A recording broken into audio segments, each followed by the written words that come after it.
Hadirin para jamaah rahimani wa rahimakumullah. Dalam Al-Quranul Karim, surah yang ke-15 namanya surah Al-Hijr. Surah Al-Hijr surah ke-15 pada ayat 42, 43, 44 dan 45. Di situ ayat menjelaskan perihal keadaan penghuni neraka jahanam. Berkaitan dengan ayat itu ada asbabun nuzul. Asbabun nuzul itu sebab-sebab turunnya ayat itu. Disebabkan sahabat Nabi sebelum masuk Islam namanya Abu Abdillah, yang kita kenal dengan sebutan Salman Al-Farisi. Kenapa dikatakan Al-Farisi? Karena Abu Abdillah ini berasal dari Persia, yang kita kenal dengan negara Iran. Salman Al-Farisi atau nama aslinya Abu Abdillah ini seorang anak muda keturunan daripada keluarga religi, ahli dalam ibadah, orang terpandang dalam agama. Namun agama yang dipeluk oleh orang tuanya adalah agama Majusi, penyembah api. Bahkan ketika Salman Al-Farisi menginjak dewasa, orang tuanya memerintahkan untuk selalu menjaga api suci itulah. Tapi lama-kelamaan Salman Al-Farisi dalam hatinya berontak, merasa bahwa agama ini ada yang kurang, bahkan salah.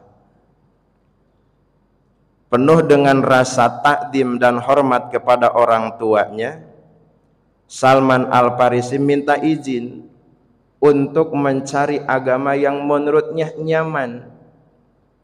Maka Salman Al-Farisi keluarlah dari keluarganya mencari agama.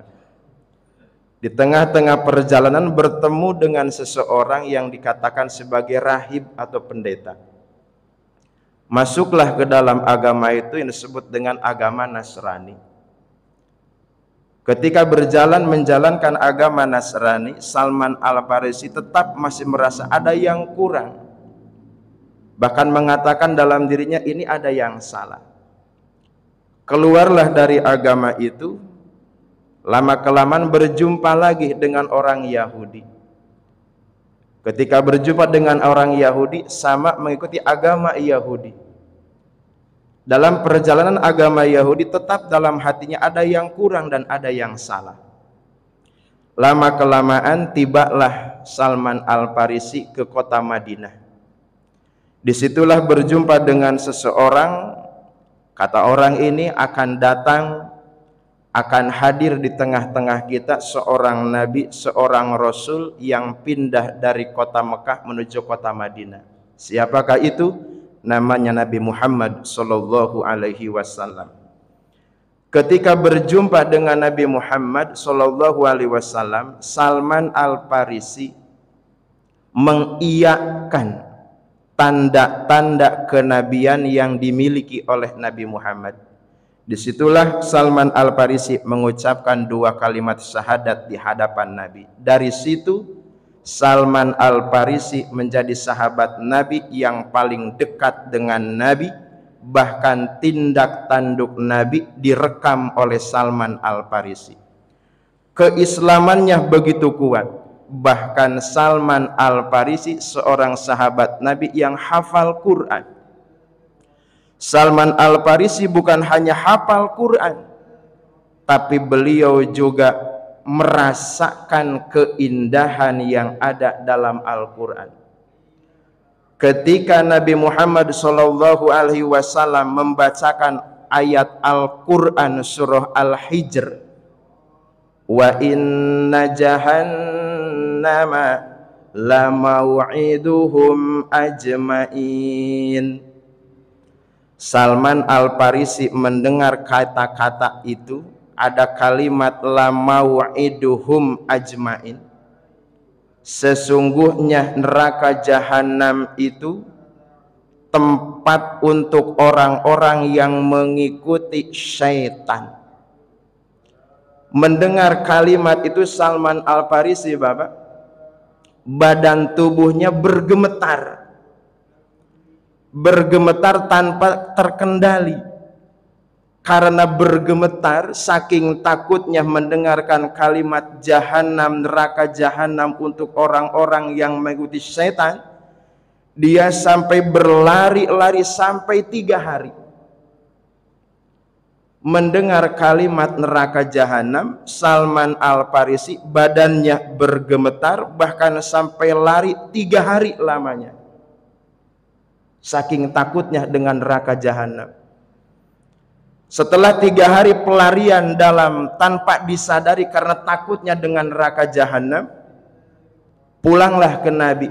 Dipanggillah oleh Nabi, wahai Salman Al-Farisi, apa yang kamu lakukan? Saya tidak tahu ya Rasul. Ketika saya mendengar kalimat wa inna jahannama la mau'iduhum ajmain, saya langsung gemetar dan takut dengan neraka jahanam. Kata Nabi, wahai Salman Al-Farisi, kamu jangan takut. Innalil muttaqina fi jannati wa uyun. Ayat 45-nya, wahai Salman Al-Farisi, tempat bagi orang-orang yang punya iman, tempat bagi orang-orang yang punya ketakwaan, bukan neraka jahanam. Innalil muttaqina jannati wa uyun, tempatnya adalah surga. Mendengar kalimat itu, Salman Al-Farisi gembira dan bahagia lagi. Bapak yang saya hormati, dari pelajaran kisah ini kita bisa ngambil pelajaran untuk diri kita. Kita sering baca Al-Quran, sering dengar baca Al-Quran. Ketika kita baca, ketika kita dengar, di situ pasti menemukan kalimat neraka jahanam, pasti membaca kalimat azab, siksaan, pasti kita mendengar kalimat ancaman-ancaman Allah bagi pendosa. Pertanyaannya, pernahkah jiwa kita merasa bergemetar karena membaca kalimat neraka jahanam? Pernahkah badan kita merasa takut ketika mendengar kalimat ancaman siksaan dari Allah? Gimana perasaan kita, Pak? Mohon maaf, saya pribadi saja ketika membaca ayat-ayat tentang masalah neraka, tentang siksaan, biasa-biasa saja. Bacaannya terus saja baca. Bapak yang saya hormati, kenapa kok bacaan dari Al-Quran tidak sampai ke badan kita, tidak sampai ke ruh kita? Banyak faktornya.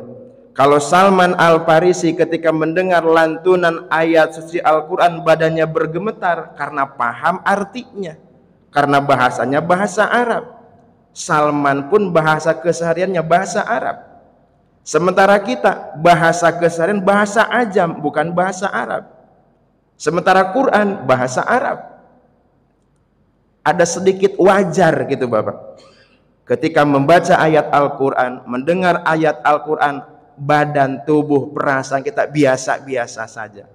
Berarti supaya Quran masuk ke dalam jiwa kita, kita harus perlu meningkatkan usaha. Mana? Belajar Al-Quran.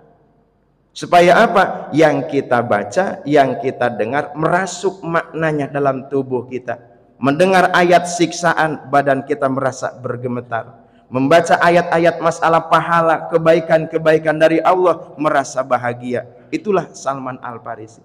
Bapak yang saya hormati, Al-Quran dari sekian banyak waktu, kata para ulama, kapan waktu yang paling tepat dan berharga membaca ayat suci Al-Quran? Para ulama, beliau mengambil kesepakatan waktu yang paling tepat, waktu yang paling hebat, waktu yang paling berharga untuk membaca ayat suci Al-Quran setelah ba'da sholat subuh. Itu kata para ulama, Pak. Apa dalilnya? Riwayat daripada Imam Bukhari. Kata beliau, salat yang dihadiri oleh dua malaikat, penjaga siang dan penjaga malam, adalah salat subuh. Karena salat subuh disaksikan oleh malaikat siang dan malam, maka disunahkan memperpanjang, memperbanyak bacaan ayat suci Al-Quran. Maka kata para ulama, waktu yang tepat membaca Al-Quran yang paling hebat setelah sholat subuh. Bukan berarti ba'da zuhur tidak bagus, bagus. Dari sekian banyak yang bagus 5 waktu itu, ada satu waktu yang lebih hebat, ba'da sholat subuh. Bapak yang saya hormati, dari kisah Salman Al-Farisi mengingatkan kepada kita, jangan cuman hanya kita membaca, jangan cuman hanya mendengar, jangan cuman kita meresapi, tapi kita tingkatkan untuk mengikuti isi makna daripada Al-Quran. Minimal mari kita sama-sama belajar untuk selalu membaca Al-Quran. Insya Allah dengan gemar membaca, gemar menghayati, dan gemar mengamalkan, itulah yang disebut dengan ahlul Quran, yang mana Quran akan memberikan syafaat kepada orang tersebut. Mudah-mudahan bacaan kita, zikir kita, apapun ibadah kita diterima oleh Allah Subhanahu wa ta'ala.